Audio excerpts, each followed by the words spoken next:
lagi dengan kita di Small Talk STTB. Nah, pada hari ini kita akan sama-sama berbincang santai. Dan di sini saya bersama rekan saya yang cantik-cantik dan ganteng-ganteng ini. Yang pertama mungkin saya akan perkenalan diri saya terlebih dahulu. Saya Christina Senli dari program STH. Dan saya ditemani oleh rekan saya yang cantik ini juga, Ahalia dari program SPD. Halo Aha. Halo guys. Nah, dan di sini kita juga bersama dengan orang yang paling ganteng. Tapi jangan terlalu gimana dulu ya guys, karena di sini cuman Jojo emang yang sendiri yang cowoknya. Di sini ada Jojo. Halo Jojo. Halo guys. Oke, nah di sini teman-teman kami ditemani dengan tamu spesial kita. Ada Ibu tolong tutup muka dulu supaya surprise. Enggak ya teman-teman ya. Nah di sini kami bersama dengan tamu spesial kita, yaitu dosen STTB di bidang SPDK sekaligus kepala asrama kita. Halo Bu Silvi. Halo semuanya. Halo. Nah mungkin teman-teman bingung ya, kepala asrama biasa tuh identik dengan yang serem-serem. Tapi kok mukanya cute gitu kan, puji Tuhan. Bu Silvi ini adalah ya salah satu dosen yang awet muda ya guys. Jadi kalah mahasiswanya itu. Oke teman-teman, mungkin kita masuk ke dalam sesi kita. Nah seperti yang sudah diperkenalkan tadi, kita bersama dengan tamu kita yaitu kepala asrama. Berarti kita akan membahas mengenai kehidupan berasrama. Kita akan membahas gimana sih kehidupan berasrama, apa sih kegiatannya, apa ya yang ada di asrama, dan yang sebagainya. Nah teman-teman, kenapa Aha? Nah sebelum kita masuk dalam kehidupan asrama nih, aku tuh penasaran iya. dengan diri kita sendiri. Sebelum kita masuk STTB, apakah kita pernah gitu hidup dalam asrama? Kalau dari kalian sendiri? Kalau sebelum ke STTB gitu ya. Kalau sebelumnya sih sebelum masuk STTB aku nggak pernah sih kehidupan berasrama itu nggak tahu gitu. Kalau dari Jojo? Sama juga, aku belum pernah di asrama. Iya. Dan aku juga sama. Jadi semuanya belum pernah di Iya. asrama Iya. sebelum ke STTB. Oke. Iya. Nah kita kan belum pernah nih masuk ke asrama. Kalau kita dengar tentang asrama, apa sih yang terlintas dalam pikiran kita?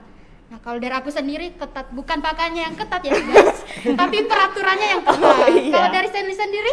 Apa ya, kalau asrama itu identik dengan banyak peraturan sih. Jadi kayak beda gitu, kayak kita itu di kos-kosan atau di rumah sendiri, itu tuh pasti beda. Ada peraturan yang ketat, hidup dengan banyak orang dengan budaya yang berbeda, itu sih.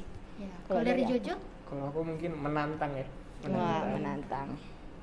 Iya. Nah teman-teman, berkaitan dengan ini ya, banyak sekali stigma-stigma mengenai asrama. Dan kita ingin tahu gimana sih asrama yang real.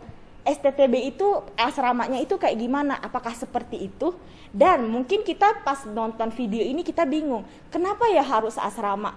Kalau kita tahu visi misi STTB kan di konteks urban, kenapa ya di urban harus dengan asrama? Kenapa nggak di apartemen aja, di kos-kosan aja, di rumah kita sendiri? Kenapa sih harus di asrama? Pasti di baliknya itu ada sesuatu. Nah kita akan tanyakan ini kepada ibu asrama kita. Kenapa sih Bu harus di asrama? Iya, kalau kita lihat ya, tujuan asrama itu apa sih gitu ya? Kenapa sih nggak sendiri aja gitu sekamar Iya. gitu ya? Namanya asrama pasti bersama dengan orang lain dong ya, seperti yang kalian alami. Nah, tujuan tinggal di asrama itu adalah untuk pembentukan karakter. Jadi ketika kita masuk STT, itu kita kan nggak hanya dibekali otak kita aja ya, tetapi juga kita diasah karakter kita. Dan karakter itu pasti akan terbentuk ketika kalian itu hidup bersama dengan orang lain. Entah itu saling menguatkan ya, saling apa ya namanya, hal-hal positif ya, saling menguatkan, saling membangun. Tapi ada hal-hal yang juga membuat kalian belajar, misalnya untuk berkonflik. Ayo, siapa yang pernah konflik di asrama? Kayaknya aku pernah deh. Nah, tapi justru dengan berkonflik ketika kita di asrama, kita tuh diasah. Ya, kita mengenali diri kita sendiri. Oh, saya ternyata orangnya tuh kurang sabaran ya kalau menghadapi seperti ini misalnya.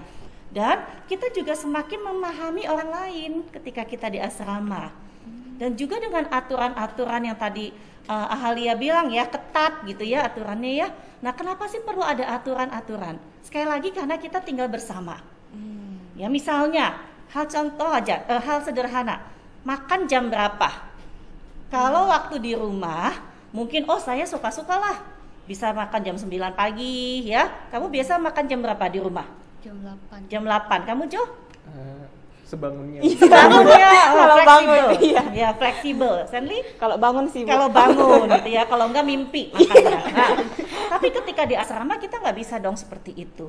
Bayangkan setiap orang punya jam makan yang berbeda, kan nggak bisa. Ya, jadi kita perlu ada aturan.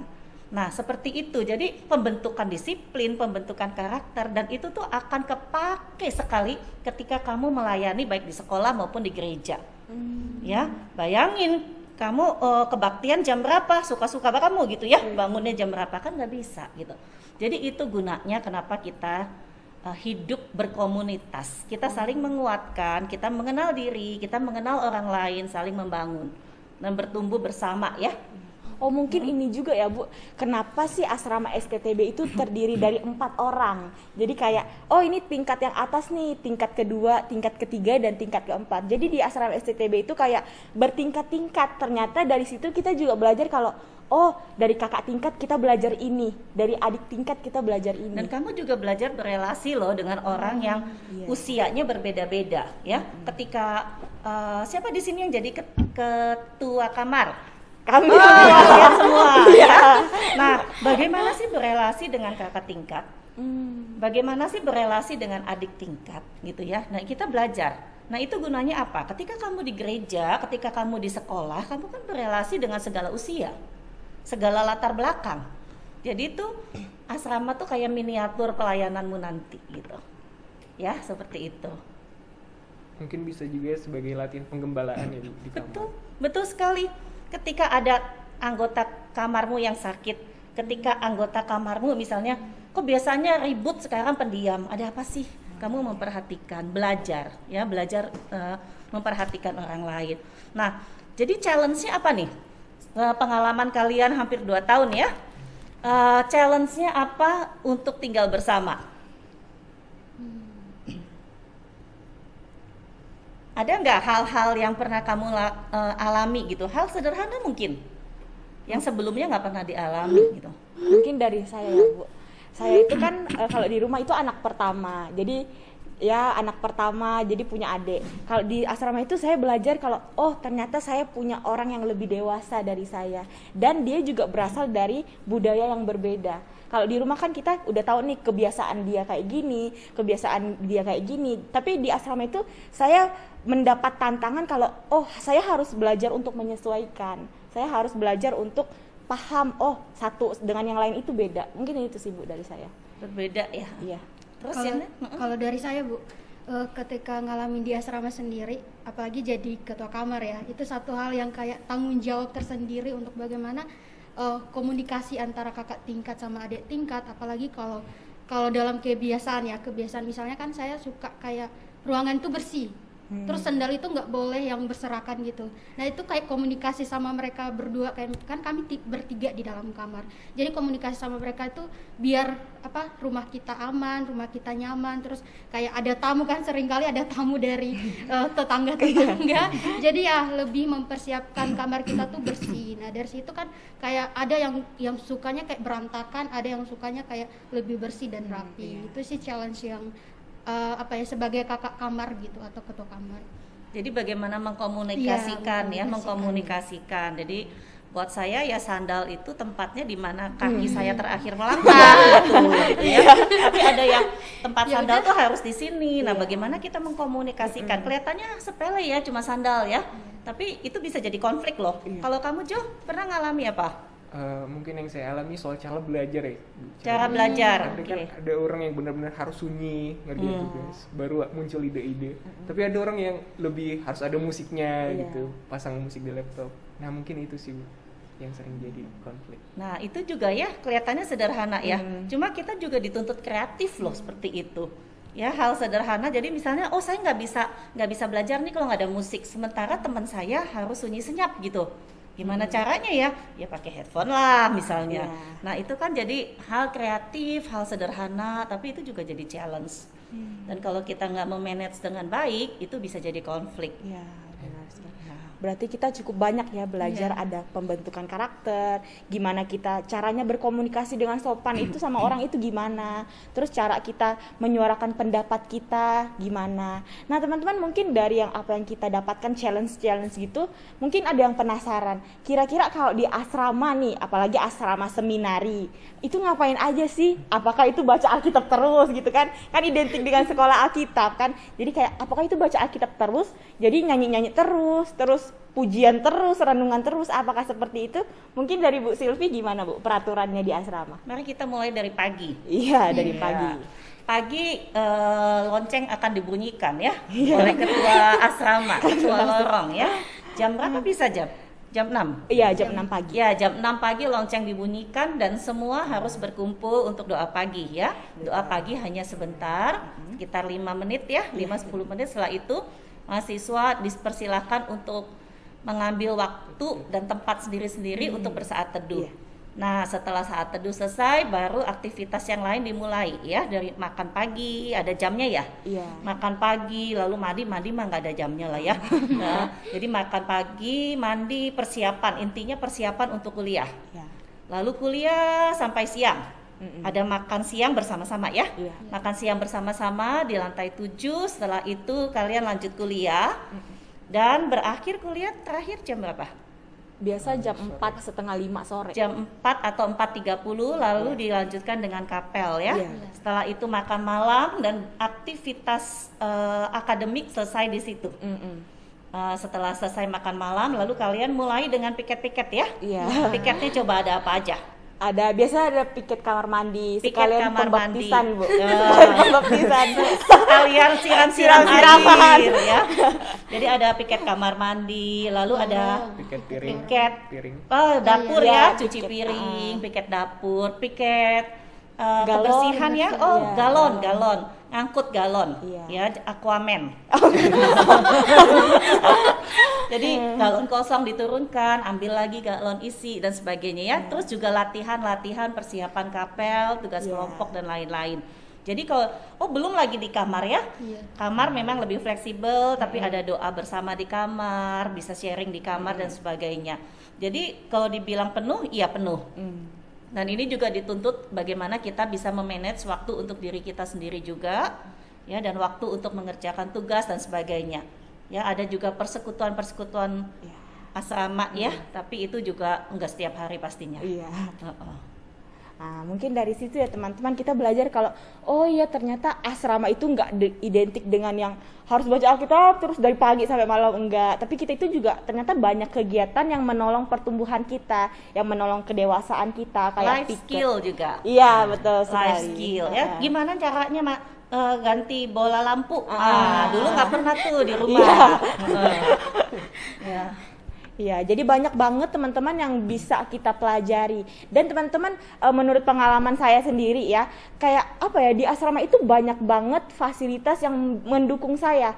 Kayak contohnya, saya sangat tertolong dengan lounge. Jadi saya itu kan orangnya ekstrovert jadi ya teman-teman. Jadi saya itu suka kumpul orangnya. Dan di asrama STTB ini terdapat lounge yang bisa digunakan untuk kumpul perangkatan, bukan kumpul pacaran ya teman-teman. Di asrama itu boleh menjalin hubungan asmara, tapi tidak dengan masuk ke dalam asri. Emang boleh nggak Bu ya cowok masuk ke dalam asri? Itu hukumnya DO. DO. Ya, jadi jangan dicoba ya teman-teman, asrama putra, anggota dari asrama putra masuk ke asri, enggak. Tapi ternyata banyak gitu loh fasilitas yang bisa kita gunakan. Kalau dari Jojo mungkin ada fasilitas yang mendukung gitu, Jo?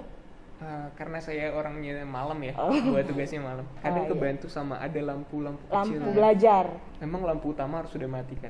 Tapi lampu kecil itu menolong untuk tugas malam-malam.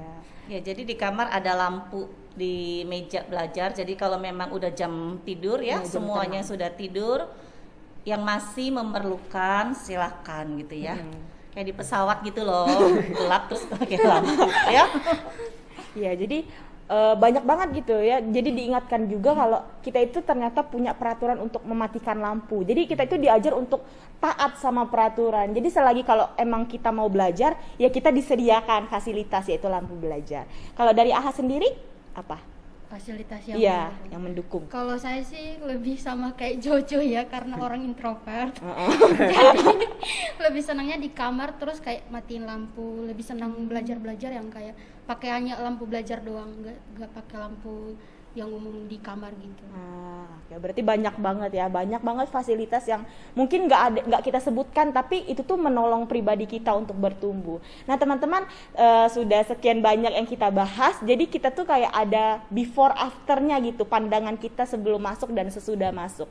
Jadi kalau dari saya ya teman-teman, pada saat saya sebelum dan sesudah masuk, saya ngira kalau sebelum masuk kayaknya aturannya lumayan ketat deh. Terus kita itu kayaknya ada tingkat atas, tingkat bawah gitu kan. Jadi kayak ada batas-batasnya, senioritas gitu. Pas udah masuk teman-teman, jangan salah. Ternyata kita itu justru banyak belajar dari kakak tingkat. Cara membuat paper, cara bersihin ini tuh gimana sih? Kan kita itu lahir dari keluarga yang beda-beda. Gimana kita di rumah juga kita beda. Ternyata anggapan yang awalnya serem itu nggak seserem itu, dan justru kita banyak belajar hal-hal yang banyak gitu, yang bervariasi. Kayak ibaratnya piket di rumah itu kan selalu mungkin ada pembantu, ada orang tua kita, tapi kita tuh diajar untuk gimana sih cara berrelasi dewasa itu gimana. Mungkin itu dari aku ya, yang kayak before afternya. Kalau dari Jojo apa? Beforenya tadi menantang kan? Menantang. Pas afternya sebenarnya menantang juga Menantang sih. ya. Tapi lebih enjoy. Dalam arti bisa banyak hal yang bisa dipelajari, pembentukan karakter, seperti yang Bu Sylvie tadi bilang, mengenal diri ya, lihat bagaimana orang melihat kita, dan bagaimana kita berlaku di hadapan mereka. Oke. Kalau dari Aha? Kalau dari saya sendiri ya, yang pertama kan tentang ketat peraturan, tapi di sini kayak memang tetap ada peraturannya, tapi bagaimana kita mendisiplinkan diri kita, integritas kita sebagai hamba Tuhan tuh dibentuk dari berbagai peraturan yang ada. Itu sih yang saya alami dari before dan after. Jadi mungkin secara umum kita belajar kalau peraturan itu nggak membebankan kita gitu, tapi mengajarkan kita untuk banyak hal banget. Jadi kayak salah gitu persepsi orang itu mengenai peraturan kalau itu tuh jadi membebankan gitu ya.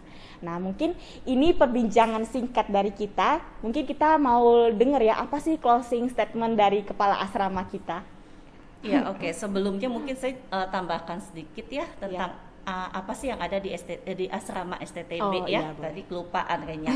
Jadi setiap asrama baik itu putra putri, kita ada 13 kamar ya. 13 kamar dan masing-masing kamar itu maksimal 4. 4 dan cukup spacious, cukup luas sebenarnya kamarnya ya. Ventilasinya juga baik, dan karena ini di Bandung udaranya dingin, jadi kita menyediakan water heater ya, supaya kamu nggak perlu pulang pergi ke dapur rebus air untuk mandi ya. Jadi ada water heater seperti itu. Jadi ya saya pikir cukup memadai sih ya, memadai untuk sebuah asrama ya, cukup sehat untuk sebuah asrama. Dan closing statement saya tahu bahwa hidup bersama dengan orang lain dari berbagai kebudayaan yang berbeda, dari berbagai kebiasaan, itu pasti tidak mudah.